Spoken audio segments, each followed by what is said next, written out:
خوش آمدید سنہری کتاب پر۔ یہ واقعہ حجاج بن یوسف کے ظالمانہ دور کا ہے، جب عراق میں ظلم کی انتہا تھی مگر اللہ کی عدالت خاموشی سے کام کر رہی تھی۔ ناظرین، کوفہ کے مشہور بازار میں ایک بڑا تجارتی قافلہ تیار ہو رہا تھا۔ یہ قافلہ بصرہ جا رہا تھا۔ ریشم، مصری کپاس، ہندوستانی الماس، سونے چاندی کے سکے اور دیگر قیمتی سامان سے بھرا ہوا۔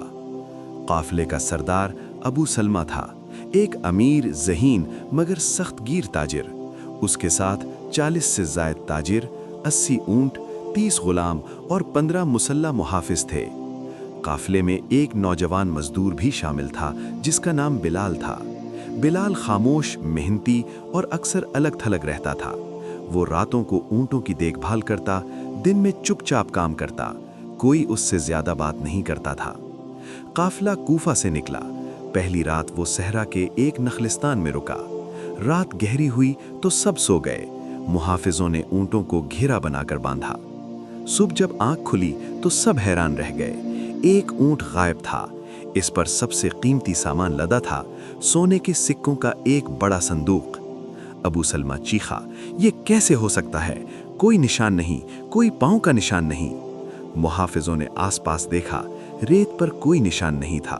غلاموں پر شک کیا گیا مگر سب نے انکار کیا۔ تاجر آپس میں لڑنے لگے، ایک نے دوسرے پر الزام لگایا۔ سب کے چہرے پر خوف تھا۔ ابو سلمہ نے حکم دیا، آج رات سب جاگیں گے، جو بھی چور ہے اسے پکڑ کر سزا دیں گے۔ دوسری رات قافلے نے اونٹوں کے گرد سخت گھیرا بنایا، ہر طرف مشلیں جدائیں۔ 4 محافظ اونٹوں کے پاس کھڑے رہے۔ بلال بھی جاگتا رہا، خاموشی سے اونٹوں کو دیکھتا رہا۔ رات گہری ہوئی، سب تھک کر سو گئے، محافظ بھی جھپکی لینے لگے۔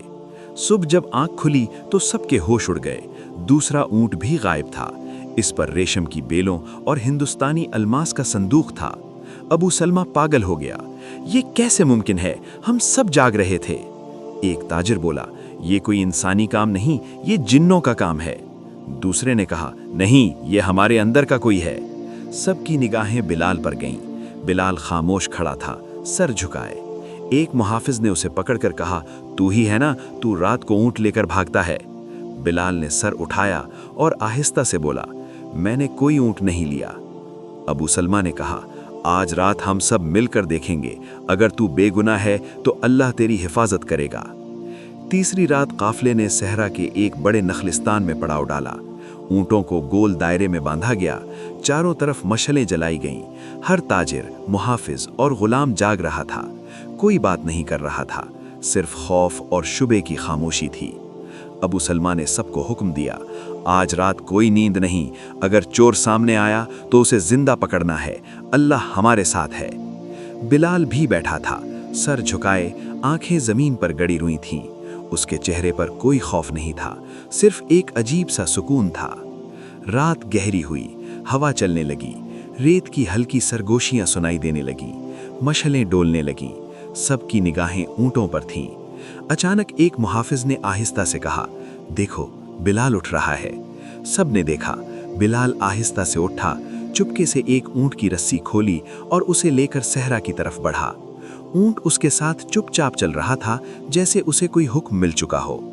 ابو سلمہ نے ہاتھ سے اشارہ کیا، سب چپکے سے پیچھے پیچھے چل پڑے۔ دل دھڑک رہے تھے، ہر کوئی سوچ رہا تھا، آج چور پکڑا جائے گا۔ بلال صحرا میں تقریباً 1 میل چلا۔ وہاں ایک چھوٹا سا نخلستان تھا، وہاں ایک پرانا پھٹا ہوا خیمہ لگا ہوا تھا۔ خیمے کے سامنے بلال نے اونٹ روکا۔ خیمے سے ایک بیوہ عورت نکلی، اس کا چہرہ جھریوں سے بھرا، کپڑے پرانے، آنکھیں بھوکی اور تھکی۔ اس کے پیچھے 3 چھوٹے بچے نکلے، سب کے چہرے زرد، پیٹ بھوک سے چپٹے۔ بلال نے اونٹ کا سامان اتارا، ریشم کی بوریاں، الماس کا صندوق، سونے کے سکوں کی تھیلی۔ اس نے آہستہ سے کہا، یہ تیسرا ہے، پہلے 2 میں دے چکا ہوں، کھاؤ اور اللہ تمہیں صحت دے۔ عورت رو پڑی، بچوں نے بلال کے ہاتھ چومے۔ عورت نے کہا، بیٹا، تم نے اپنی جان جوکھم میں ڈال کر ہمیں بچایا، اللہ تمہیں جنت میں جگہ دے۔ یہ سب دیکھ کر تاجر اور ابو سلمہ کے ہوش اڑ گئے، وہ غصے سے خیمے میں گھسے۔ ابو سلمہ چیخا، تو چور ہے، ہم سب کو لوٹ رہا تھا، یہ سامان ہمارا ہے۔ بلال گھٹنوں پر گر گیا،